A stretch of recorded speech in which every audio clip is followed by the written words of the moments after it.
Alright, let's continue our playthrough for a little bit here. So I believe we are about to exit the city, heading to the east to continue that quest. Yeah, contact the ally and search for the heart.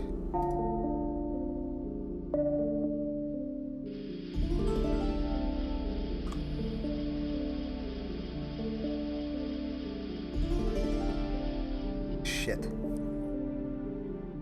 Hecatomb collectors. Eld Aprathat swarms with cults, and some of them demand blood on the altar. A thriving black market has sprung up. Hecatomb collectors will kidnap victims throughout the house and bring them back as sacrifices for sale. Who knows which mad dead god these ruffians plan to sell you off to? The broken glass swan, the stone cradle, his ancient obliqueness, tobacco man, or simply the highest bidder?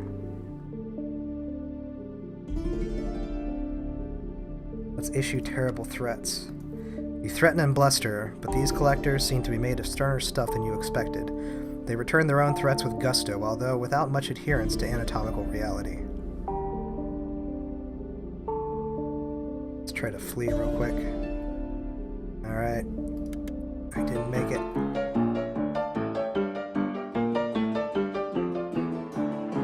Still just going to try to continue to flee. Fighting isn't worth it at this point. So many guns. Okay, thank God. Retreat into the shadows.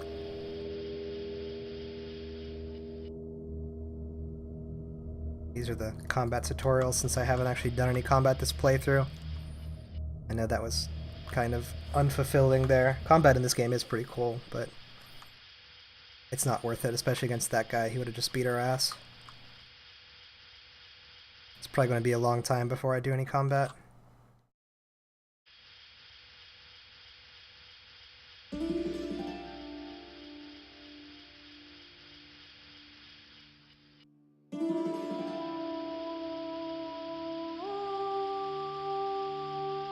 The mechanics are somewhat similar to FTL's combat system. So you can do boarding parties and aim your shots and stuff like that. Try to find a book. Nope.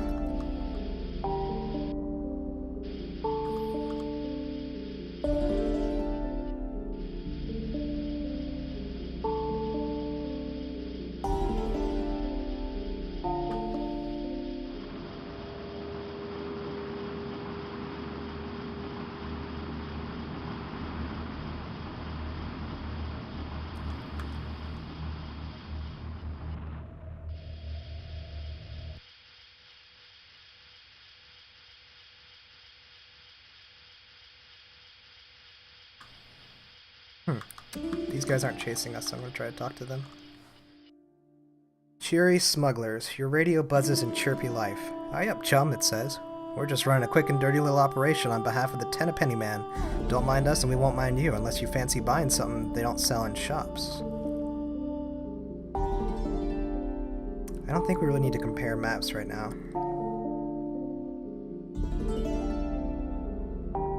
Let's see.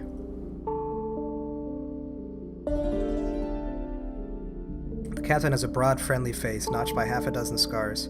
Looks intimidating, don't it, he says merrily. Don't get this from smuggling, though, relic of my army days.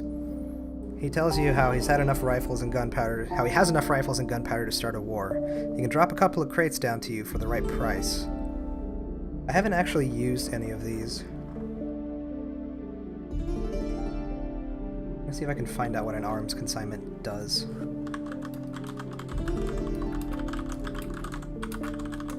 I normally am not too partial for looking things up like this, but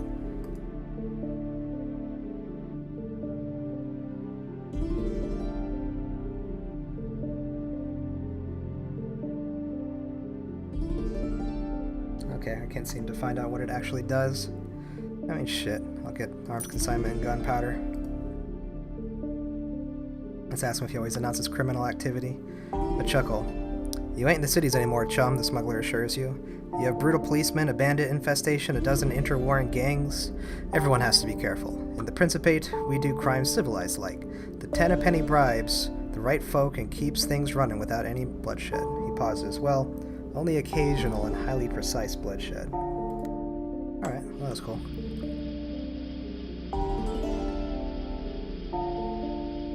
Let's see.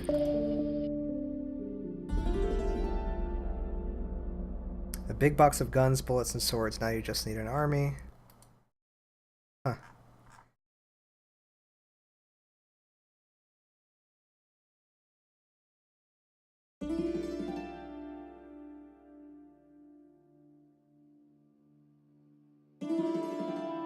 Okay, so we can't seem to equip it, so I guess it's just like a trade good.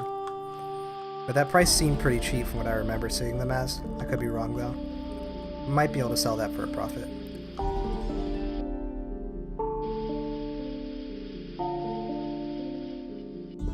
So I think we got them for 60 and 40 respectively.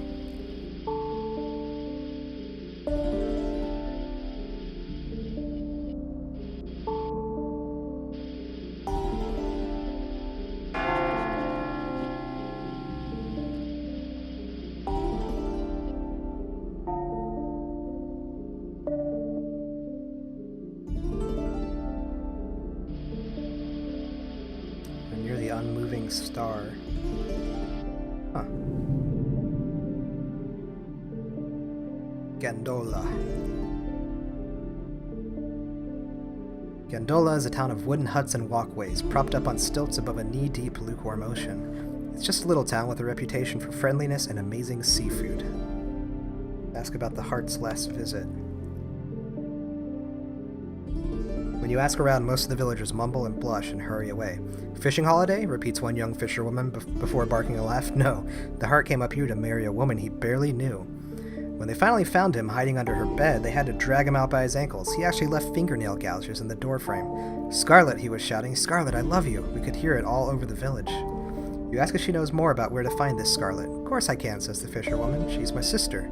She points at a house down the waterlogged street. "She'll be in there sitting on her arse, the lazy cow." Let's knock on Scarlet's door.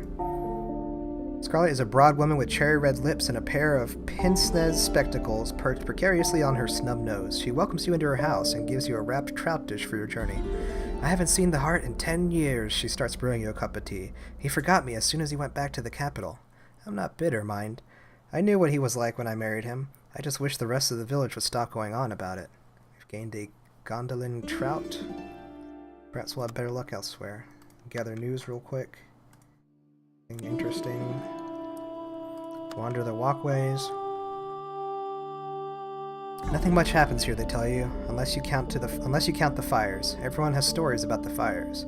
Pyrophile apes infest the jungle, squat simians who only recently discovered fire and are entirely too fond of it. A fisherman who volunteers at the Firefighters Guild tells you, matter of fact, about the time he rescued 3 children from a burning shack. Gained a thrilling yarn. Okay, that's about all we can really do here.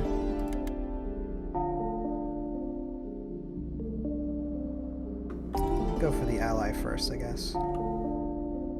Let's see if there's... Alright, there's no fuel here. We're getting a little bit light on fuel, but we should be fine.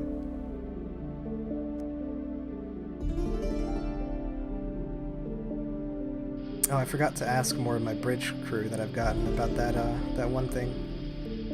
Yeah, what was it?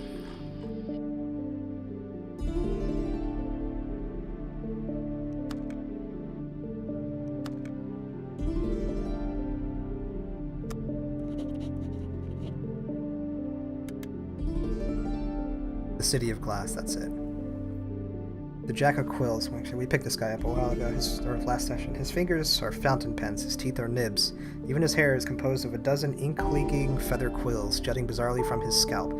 He speaks in barely comprehensible lisp, and his tongue is constantly black with blood and ink. Let's ask if he knows. "Oh, but it's not vanished, is it?" says Jack brightly. "It's still somewhere in the Principate." When you ask him to explain, he just giggles.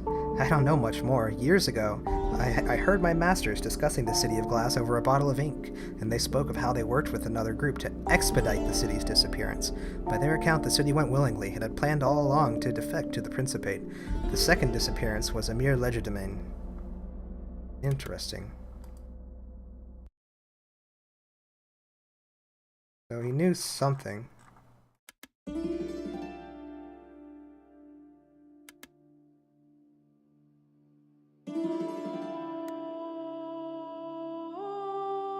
Okay.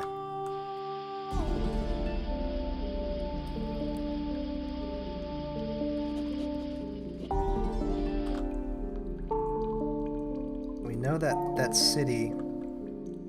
Oh, we're so far away from where the passenger wants to go. That city apparently voluntarily switched sides.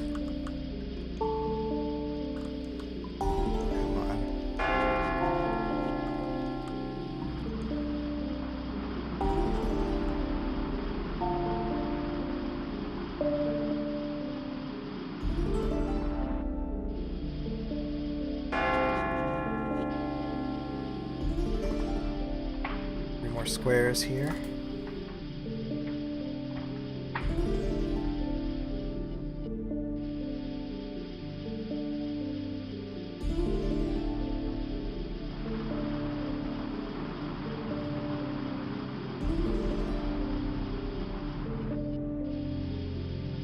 Let's go to this building first.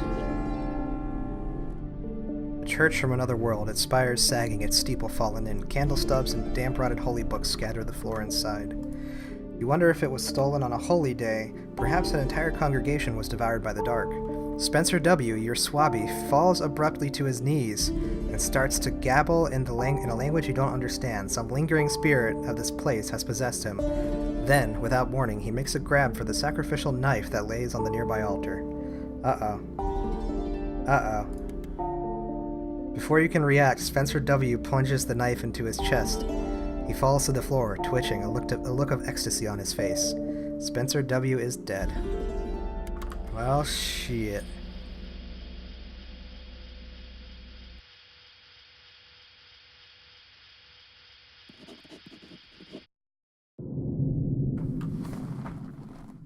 Phobiter Quinn. Shanty city of drugs and dreams built around the impossibly tall and impossibly slender porcelain spire. In Phobiter Quinn, the line between dream and reality is obscure, and any punter can choose their own enlightenment for a price. Let's contact the ally first. The Dreamer's Den is as luxurious as a place can be while still being revolting. The chaise lounges are red and mysteriously stained, the air is thick with smoke and incense, the lanterns hang hazardously low. Insensible patrons snooze in the corner. You are friends almost as... You are frisked almost as thoroughly as you'd been at the Fortune Hall. A heap of 11 knives form at Ashen's feet. The guards keep finding new ones in ever more unexpected places. My contact owns this establishment, says Ashen once you're inside and sitting at a table. She helps herself to the hookah. Before we meet him, I should warn you about his appearance. Elaborate? His head is a candle, says Ashen. Ah, here he is now. The bead curtains jangle apart to reveal a man with an immaculate three-piece suit, his head a tower of wax and flesh. The wick atop his head is merely aflame. There are faint dents where his eyes should be. He seats himself opposite. Greetings, Ashen, he says. Salty John. Ashen takes a gulp of shisha and blows it into the ceiling. Hello, she offers the candle-headed gentleman a terrible grin. Salty John, this is the Ten-a-Penny Man. Charmed, I'm sure, says the Ten-a-Penny Man. This is the guy that those smugglers were talking about earlier. Tell Salty John what you told me, says Ashen, puffing away lazily. The Ten-a-Penny Man dips his tallow-heavy head. All in good time. I'm sure Salty John has questions. Why is your head a candle? It's really a very boring story, says the Ten-a-Penny Man. He offers nothing further. What do you know about G? Relatively little. First, he contrived a way to make himself immortal. Centuries later, he founded the Consortium and has been CEO ever since. He also founded a mirror organization, a criminal syndicate who take care of the things that would damage the Consortium's reputation.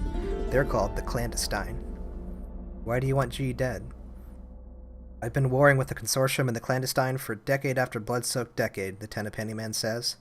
Finding out about G's existence required some indelicate questioning of clandestine agents. Since then, I have amassed rather more information. How can we kill G? When I first learned about G's immortality, I started offering a bounty on these, said the Ten-a-Penny Man. He pulls from his pocket a tarnished old Sivian guinea, so rubbed and worn as to be almost unrecognizable, a coin from the very first batch of guineas, minted when the cities were young. I offered 10,000 guineas for one of these, you see, and hence acquired a nickname and an eccentric reputation. These were hand-minted, I might add, by G himself when he first founded the consortium and established a common currency. Go on. G kept this first batch of coins. He is remarkably sentimental, is he not? He turned them into occult relics and gifted them to his most loyal followers. With these coins, no one could stand against them. Until I came along, of course.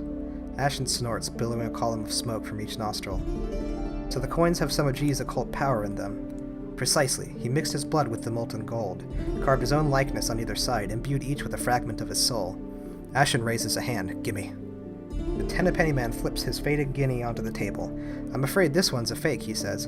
I never had any intention of giving you any of my own collection. I cannot risk my plans by trusting an amateur operation. Ashen smiles and blows a ring of flavored smoke into the Tenpenny Man's near featureless face.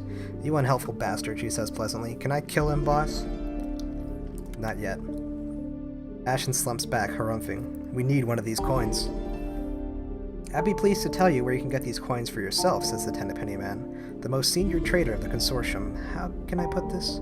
They wear shaded glasses for good reason. You'll be able to pluck one of these coins from each of their eye sockets. Where can we find these traders? I'll have my boy Zeke draw you a map of the consortium's trade routes, says the Tenpenny Man. Expect heavy resistance. No common bandit dares attack a consortium vehicle, and for good reason.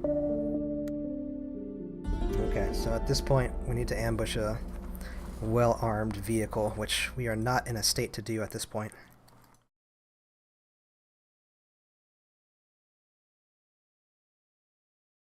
We could sell memories, that's fine.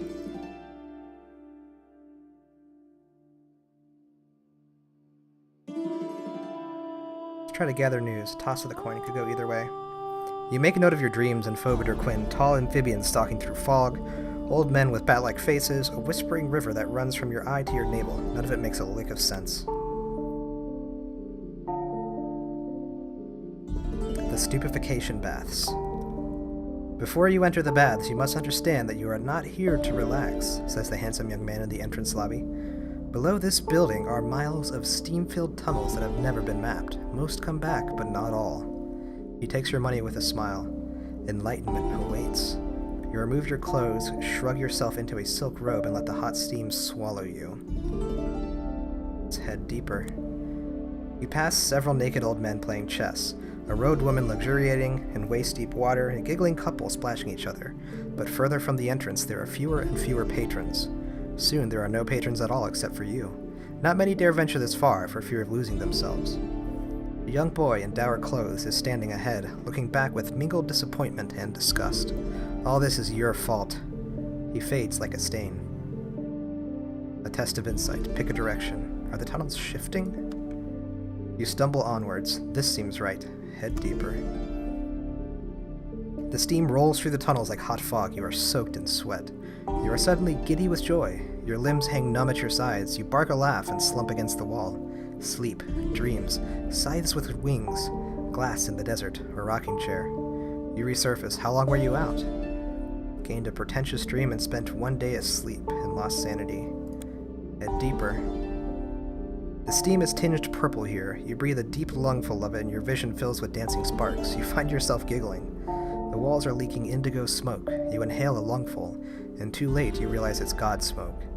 Your body is racked by searing pain, but it's nothing next to the pain of betrayal.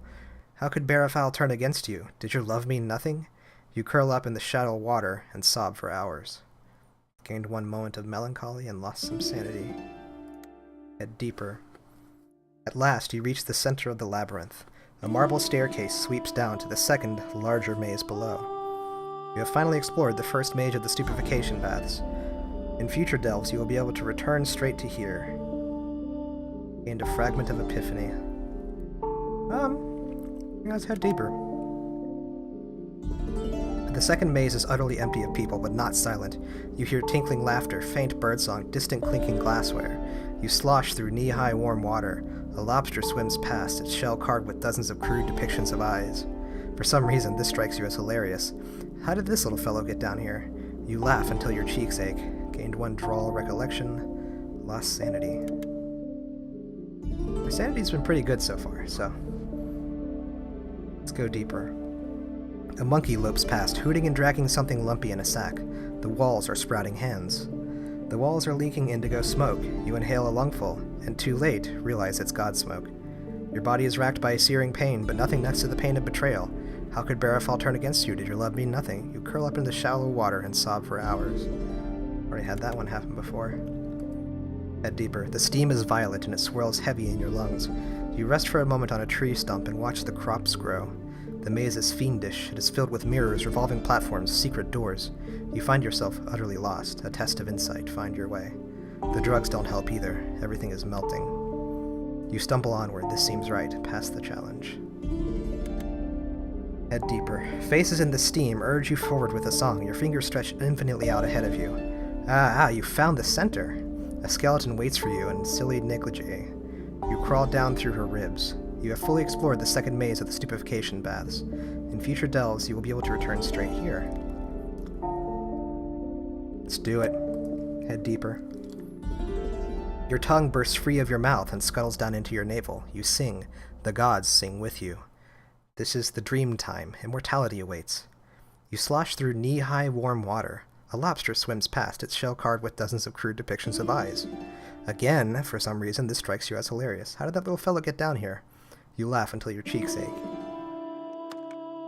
The steam hollows you out and lives inside you. You dream of Eld Aberthut, of mud-caked archaeologists scraping through centuries of sediment. One of them uncovers something huge and squat, an engine the size of a house sitting in a web of ancient cables. The dream skips in time, as dreams do. The crane is lifting the engine from its pit. The prince will reward us, says one of the archaeologists.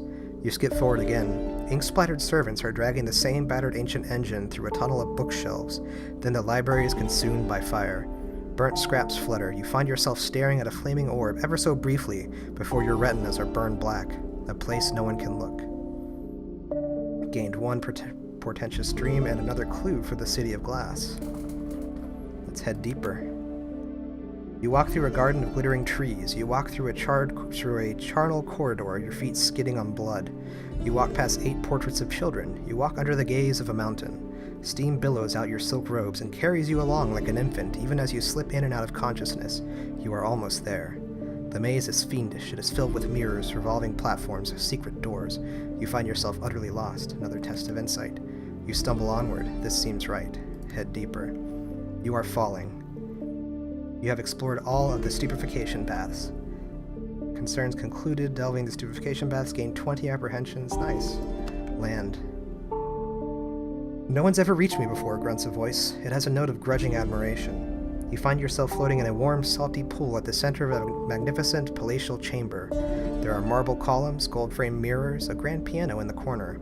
At the bottom of the pool is a garish mosaic depicting a graphic sex act. A nude old man sits on a reclining chair at the pool's edge, sipping a frosted cocktail. He is muscular and rather handsome despite his age, with a shaggy beard and long gray hair. Who are you? I'm Hummingbird, the old man shrugs himself into a robe. Prophet, hermit, amateur comedian. He helps you out of the pool. Haven't had a visitor in 40 years or so. Drink? You glance up. There's a trap door in the ceiling above the pool. You must have fallen from the baths. Let's drink a beer. Hummingbird sits with you by the pool for a long while, sipping his cocktail and mixing you one. He tells you some of the filthiest jokes you've ever heard. Gained 3 draw recollections and some sanity. Why do you live down here? I can only tolerate people in very small doses, says Hummingbird matter-of-factly, but they are always seeking me out for wisdom or some bullshit, so I built the baths to keep him out. Had to stay in Phobiter Quinn, see, he frowns. You know the god trapped in the porcelain spire? I put him there. Doubt he'll ever get out, but I wanted to stay and make sure. You trapped a god? No need to sound so shocked, says Hummingbird, chuckling. That was back in my less fragmented days. Who are you, really? I told you, I'm Hummingbird, the old man grins. Why did you trap him? Justice, he shrugs. Or revenge, some call it. He betrayed my trust, ruined everything. Ask if he has any wisdom to offer us. Never trust a god, says Hummingbird. Follow your dreams, and try to have a sense of humor. Oh, I don't know, he snorts. Nothing I can say will give you enlightenment. If your entire outlook on life can be changed by a few sentences, you're probably a dimwit. Seduce the old man. Let's try that. You fetch another drink and another, then you slip into the water and splash each other, laughing. You drift closer to Hummingbird, touching his knee, stroking his cheek. As soon as he realizes your intentions, Hummingbird wastes no time. His embrace is fierce and blissful. His breath smells of raspberries. With a look of purest lust, he undresses you and sweeps you up to his bedroom. A four-poster bed, a mirror on the ceiling, a scented candle. You lose yourselves in each other for hours. Gain one romantic encounter. Alright. Wait, says Hummingbird, raising a hand. Can I come with you? I can pay my way. I've been cooped up here far too long. I want to travel again. He rummages through a nearby treasure chest, pulling out silver candlesticks and golden coins. Got some stuff here probably worth a few bob, eh? Let me become your passenger for a while. What do you say? Yeah, let's accept him as a passenger. He grins. Thank you kindly. I'll show you the way out, but first he hands you a heap of glittering treasures, emerald necklaces, tiaras, coins, my payment. Raising a hand to his mouth, he makes a call like birdsong. A ladder drops from the ceiling above. Back up to the baths, he says, after you. We gained a passenger, an aspect of the trickster, and one undreamt treasure. Let's rest and recover, see if we can get some sanity back. We lose sanity. You were missing for 7 days, holy shit. You wake up in an unlit garden. You have a splitting headache and no memory of the last few nights. Just as you get your bearings, you wake up in a frozen castle. Your head is burst open like a chrysalis, and you remember only the slithering sensation of something exiting your eye socket. You wake up again and again and again. Wakings unending, each as real as the last, until finally you wake up in Phobiter Quinn once more. You think. You have no headache, but neither do you have any memory of the last week. Your old habits get the better of you again. Your crew are worried to the point of hysterics. Phobiter Quinn is unkind to those who drink too deeply of its pleasures. Gained a horrifying ordeal.